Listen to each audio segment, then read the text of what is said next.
Roma não foi construída em um dia e certamente não foi um império desde o início. Imaginem, se puderem, uma época em que Roma era apenas uma pequena cidade-estado na Itália, por volta do século VI a.C.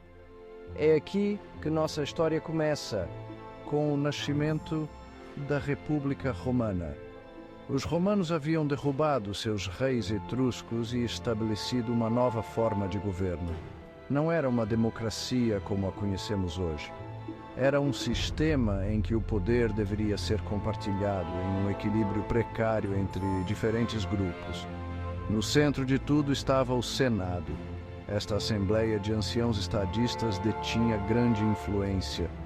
Eles debatiam leis, controlavam as finanças e aconselhavam os magistrados, os funcionários eleitos que administravam a cidade. O Senado, com sua ênfase na tradição e no consenso, tornou-se o símbolo da estabilidade romana. Mas a República não era apenas a elite. As pessoas comuns, os plebeus, lutaram arduamente por seus direitos. Eles formaram suas próprias assembleias, elegeram seus próprios representantes, os tribunos, que tinham o poder de vetar as ações dos magistrados. Essa luta constante entre os poderosos e o povo comum, os patrícios e os plebeus, definiria grande parte da história da República. A República Romana, então, era um sistema complexo e dinâmico. Não era perfeito, muitas vezes confuso e sujeito a conflitos. Mas, durante séculos, funcionou, permitindo que Roma crescesse de uma pequena cidade-estado para uma grande potência na Península Italiana. Mal sabiam eles que sua história estava apenas começando. A República Romana, com todas as suas falhas e sucessos, pavimentou o caminho para o que viria a ser um dos maiores impérios da história. Cada conflito, cada debate no Senado, cada luta dos plebeus, tudo contribuiu para a grandeza que Roma alcançaria.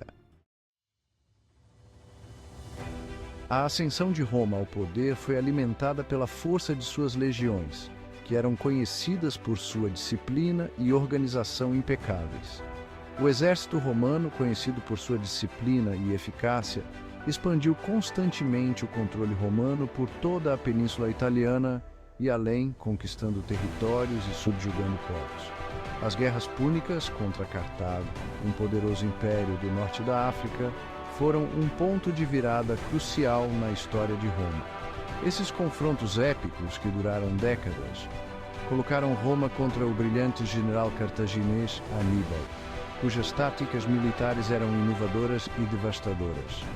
A ousada travessia dos Alpes por Aníbal com elefantes chocou os romanos, e suas vitórias em batalhas como Canas quase os colocaram de joelhos. Mas Roma perseverou e se reagrupou. Eles finalmente derrotaram Aníbal e destruíram Cartago, garantindo seu domínio sobre o Mediterrâneo Ocidental e consolidando seu poder. A vitória trouxe imensa riqueza e poder, transformando Roma em uma potência incontestável.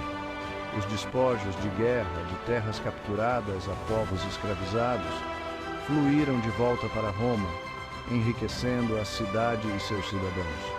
Esse influxo de riqueza, no entanto, trouxe consigo novos desafios e exacerbou as tensões sociais existentes, criando divisões profundas.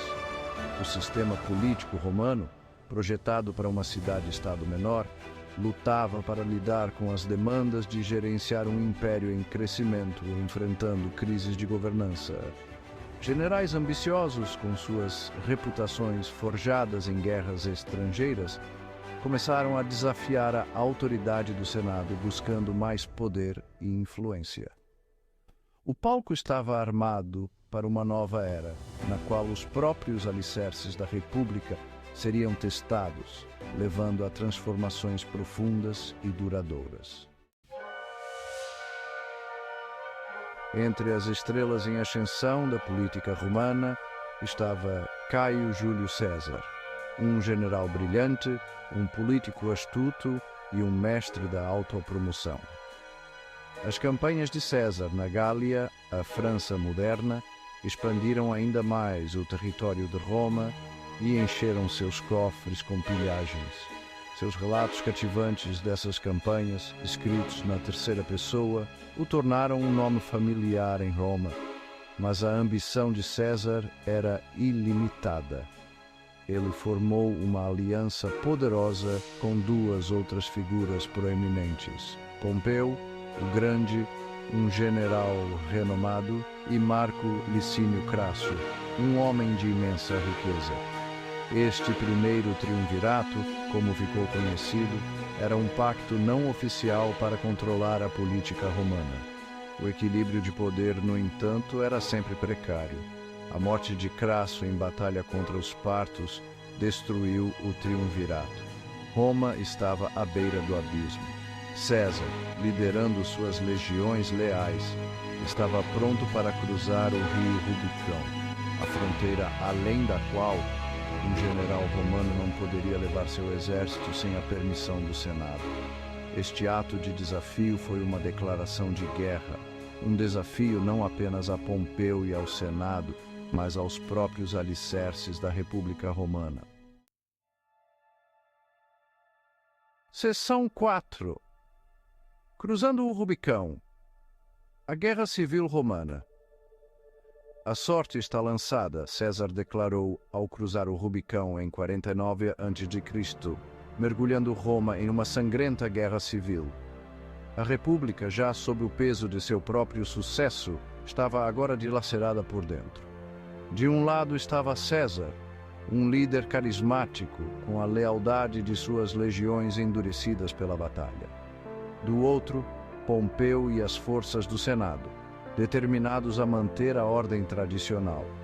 O conflito que se seguiu foi um confronto de titãs, uma luta pela alma de Roma.